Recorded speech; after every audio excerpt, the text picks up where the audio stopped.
This week, Siskel and Ebert review Jack Nicholson as a legendary union leader in Hoffa. Nick Nolte and Susan Sarandon fight to save their child in Lorenzo's oil. And an English comic becomes the world's biggest movie star in Chaplin.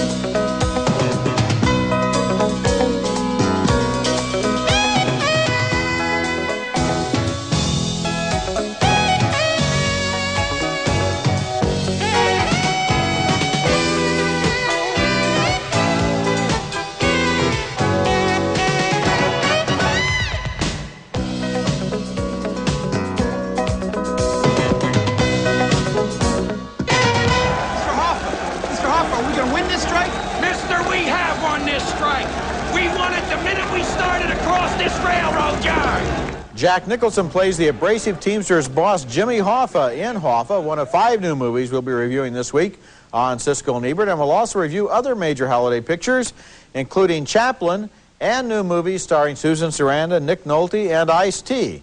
I'm Roger Ebert of the Chicago Sun-Times. And I'm Gene Siskel of the Chicago Tribune. Our first film is Hoffa, a film that owes as much of its appeal to Jack Nicholson's performance as the feisty, corrupt labor leader as to Danny DeVito's direction. Jimmy Hoffa built the truck-driving Teamsters into America's largest and most powerful labor union by traditional methods, strikes and solidarity, and also by working deals with mobsters to give him juice against corporate America. He served time in the slammer for jury fixing. He was a man, obviously, of great contradictions.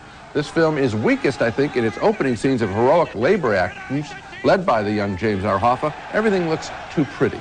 We are going to hold together in good order, and we are going to get what we came down here for!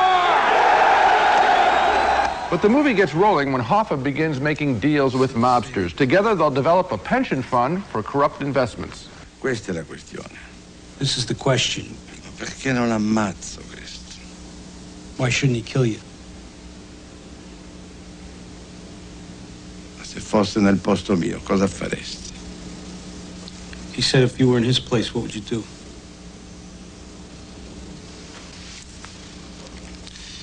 Tell him he gives me a cup of coffee, I'll answer his questions. In a fascinating subplot, we see Hoffa combat his longtime nemesis, Robert Kennedy, here as Attorney General.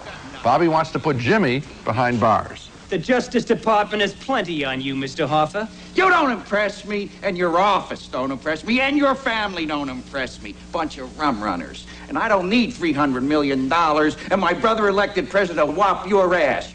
Director DeVito also plays Hoffa's right-hand man in the film, here pleading with Hoffa's golf-playing replacement Frank Fitzsimmons to help spring Jimmy out of jail. The golf course setting is a far cry from Hoffa's world of violence-plagued strikes. I looked for you over at the office. They told me you were here. How's Jimmy? Well, Fitz, you'd know if you went to see him. How is he? You got to get him out. He's not well. He's not doing well. You got to get him out of there. And there we see some of the tragic arc of the American labor movement from the picket line to the golf course for the executives in the labor movement. Nicholson's performance is really quite amazing in the film also. He has the heft and stolid quality of Hoffa down pat, and I give DeVito a lot of credit for not romanticizing Hoffa too much. He was effective and corrupt, and both qualities are given play here. I liked his film, Hoffa. I liked it too. I was amazed to find that it didn't take me any time at all to adjust to Jack Nicholson as Hoffa. Usually when you have a big star, it takes you 5 or 10 minutes to figure, okay, this is the person he's playing. The opening image is perfect. He was Hoffa from the first shot. And another thing I liked about DeVito's work and the screenplay by David Mamet is that they didn't try to turn this into a standard biopic. Here was a man who lived and breathed and died labor, and it's amusing in a way that there's almost just a tiny aside to indicate that he even had a wife and a daughter. He has no domestic life. He's always out there with the cigarettes and the coffee and the cigars and the closed room and the deals and the negotiations. It's all he cared about. Now, did you have the same reaction I had to the 2 parts of the film, the more rough and tumble corrupt era, if you will, the more modern era, and then the old-time stuff? Didn't you think that was old-fashioned? Well, of course, some of the old-time stuff is going to be picturesque. You have those old trucks, and you have the old signs for the gas stations and the old brand names and so forth. But no, it seemed to me that even at the beginning, all it was a lot of, for him, a lot of real hard work. It's hard to see how Jimmy Hoffa, at any point during this film anyway, had very much fun with what he was doing. Oh, I think he liked his feisty quality. I think he loved it. Well, it's a good movie. And our next movie is Trespass, sort of a cross between Treasure of the Sierra Madre and Night of the Living Dead, although not exactly in the same league with either one of those films. The movie tells the story of a couple of Arkansas firemen who gain possession of a map indicating that a hoard of stolen gold church treasure may be hidden in an East St. Louis warehouse. They go to the warehouse, and sure enough, they find the gold, along with some unwanted company. What are you doing here?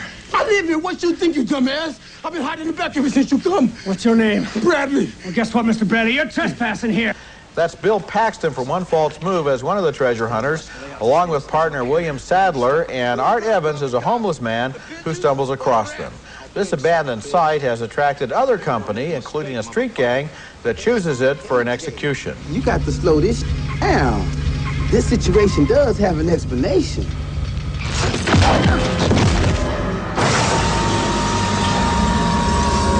The gang members realize they've been seen. The man asked you a question. What the hell are you doing here? Nothing. I'm just here. I'm not looking for trouble. Is that right? And the question becomes, can these guys escape from the factory with the gold and their lives?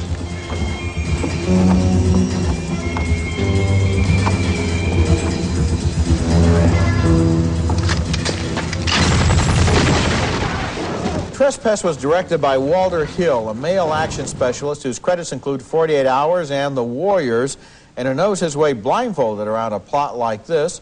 The movie is well crafted, but what bothered me was it seemed like too much of a setup. I never believed the situation of the characters were real. They seemed manufactured out of parts of other movies, and so it was more of an exercise than a story to get me involved. Yeah, I didn't think that the Southern guys, the firemen, were frankly either funny enough or funky enough to be interesting and compel me. And also, I thought that the gang characters were pretty standard issue material. Yeah. And the business about the one guy who's shooting video, for a lot of different technical reasons, that didn't make any sense at all. It was just a little technique within the film to make it seem more contemporary. So I did think that basically these people were cliches brought together. Oddly enough, the character of the recluse who's living in the factory is the only one who seems to be halfway motivated in a recognizable human way. Coming up next, a biography of the comic actor and filmmaker upon whose small shoulders the American film industry was built. Chaplin! Don't you want to know who I am? I have no interest whatsoever in who you are. Mr. Chaplin.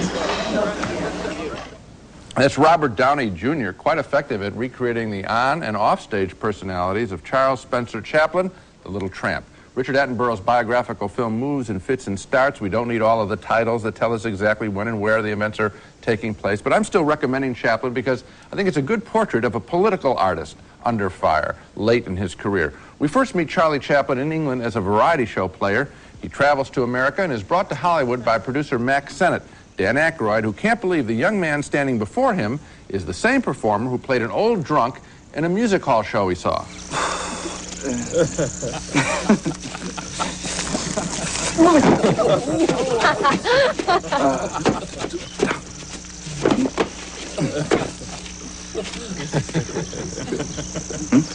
One of Chaplin's off-screen weaknesses was young women. Here his friend, legendary screen star Douglas Fairbanks Sr., played by Kevin Kline in a terrific performance, warns him against his self-destructive behavior.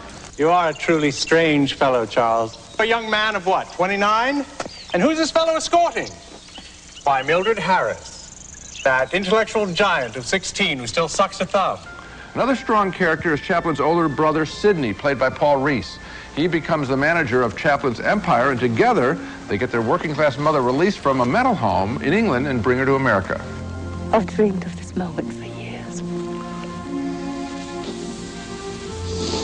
Well, this is America, Mum. This is where your dreams come true.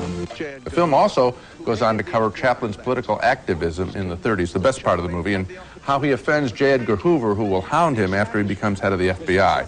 These are some of my favorite scenes in the movie because we can study Chaplin's face as it literally loses its laugh lines. Maybe it should surprise no one that in a movie about an entertainment genius, the most fascinating characters, the ones that we can really get into, are the supporting players who we know the least. Faults and all, I still like Chaplin. I can't recommend it. In fact, I thought it was a surprisingly bad movie. And I've been looking at a lot of original Chaplin films recently, and the guy was a genius. And Robert Downey is a genius in this movie at playing Chaplin. That's one good thing. Downey was ready to play Chaplin in any movie that anybody made, and Richard Attenborough has made a very bad film because this filmmaker has not focused on the fact that he's making a movie about a filmmaker. It's all of this stuff about social life and parties and all of the girls that he dated and all of the women that he married. It's like a National Enquirer story about Chaplin. There's not a single sequence in this film, like the ones that we saw, for example, in Guilty by Suspicion, that shows how directors and editors work on a moviola in order to make a piece of film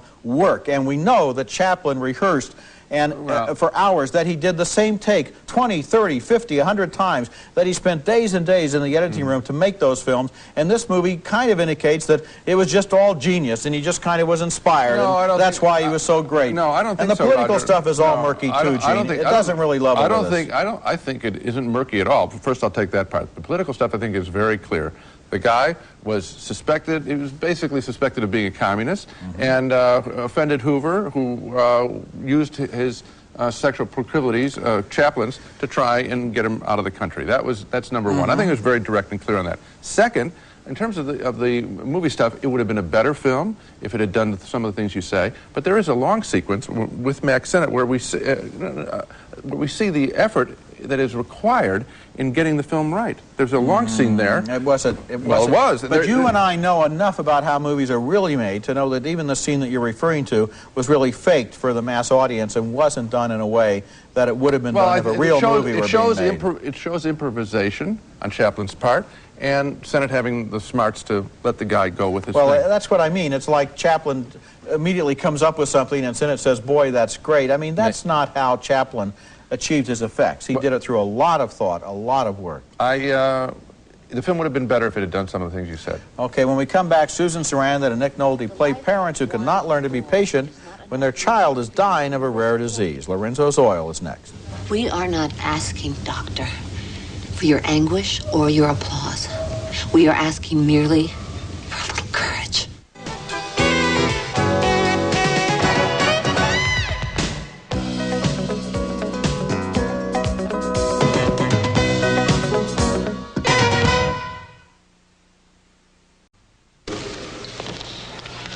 This science of medicine, you know, it's not like physics. There's no mathematical certainty.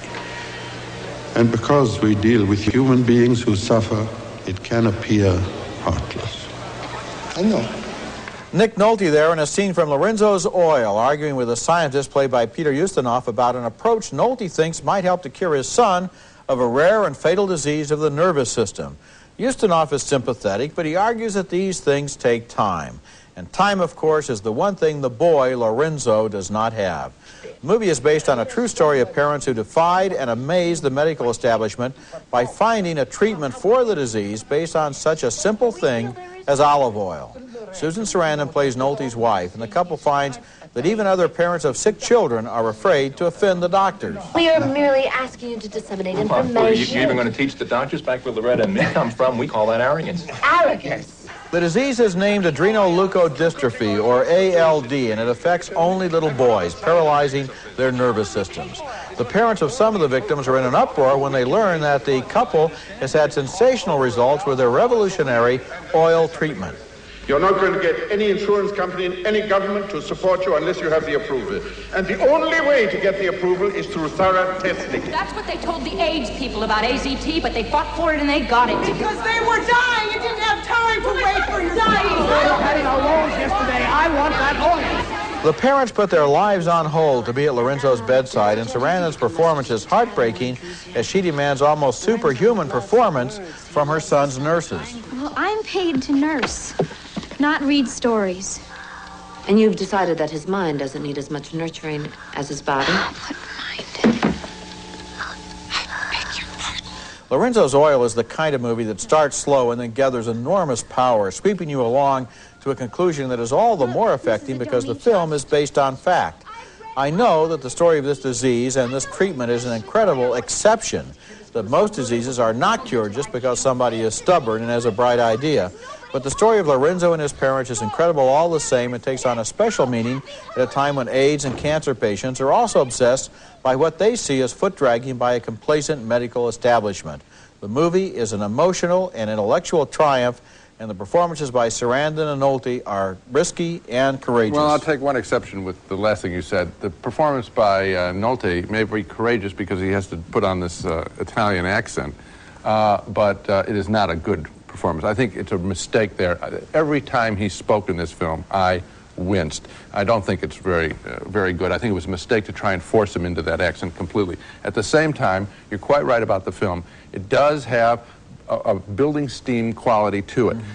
You start out and you think, this is really strange. Then you realize, if you don't know it going in, that it's a true story. You figure this has to be a true story, because who would make a movie about this subject? Yeah. And then you just get caught up in the desire. And I think it plays on a very common thing that's heartfelt, and that is an attack on a child of a disease is as awful as things get, and so you just watch with your eyes open. You can't help but have a rooting interest. She's fine, but his performance is way off. At the beginning, I was very, very distracted by Nick Nolte with an Italian accent. I got accustomed to it. Oh boy, not me. It wouldn't have bothered me a bit if they decided to give him an American accent and not bother with that He's part a real American of the actor. true story. Yeah, he's a real American actor. Okay, coming up next, a film that's billed as the British version of The Big Chill.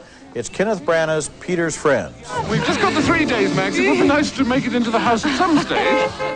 Our next film has an impressive cast and director, but it's a big disappointment nonetheless. It's Kenneth Branagh's Peter's Friends, which accurately is being referred to as the British Big Chill, but it's not as good as that American film about former rebels reconsidering their lives during one long besotted weekend. The problem here is that everyone is just a little too clever to be believed. You can hear the lines coming off the screenwriter's word processor. Here in an early scene, the friends begin to reunite.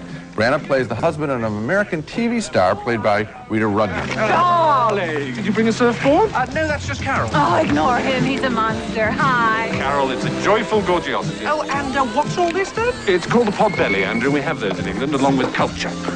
Be very careful with everything. It's just too clever by a half. Another studied bit, Rudner is a binge purger obsessed about her weight. What's that I smell? That's what we're having for dinner. Cream of mushroom soup, roast beef and Yorkshire pudding, buttered carrots, sprouts, parsnips, mashed potatoes and trifle. Should I send for the ambulance now? And then there's the sexual escapade as Peter's platonic friend, played by Emma Thompson, launches a midnight come-on. Something all right? Fill me with your little babies. Oh, my God.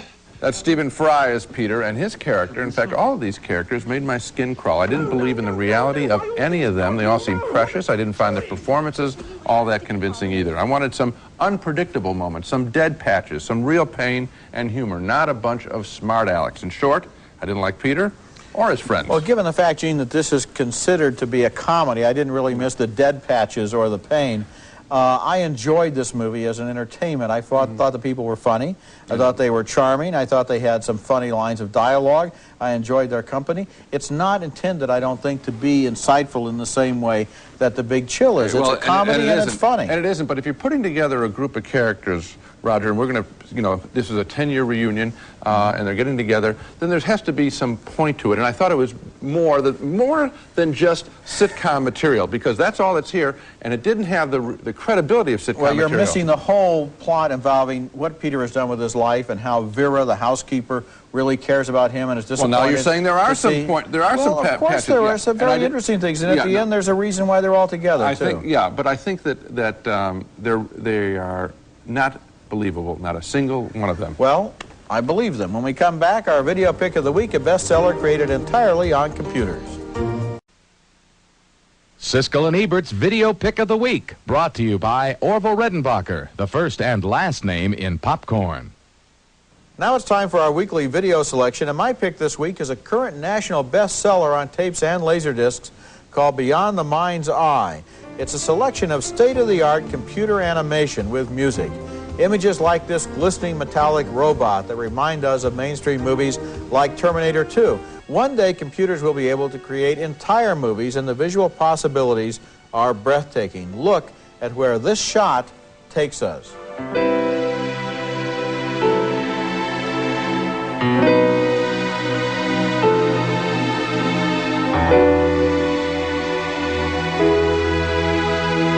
Beyond the Mind's Eye has a musical score by Jan Hammer and 12 animated sequences ranging from the abstract to the surprisingly real. Some of the sequences suggest the possibilities of virtual reality, that developing technology where computers will take over your eyes and ears and transport you to other times and places. It's quite a trip, and it's my video recommendation this week. Now let's take another look at the movies we reviewed on this program.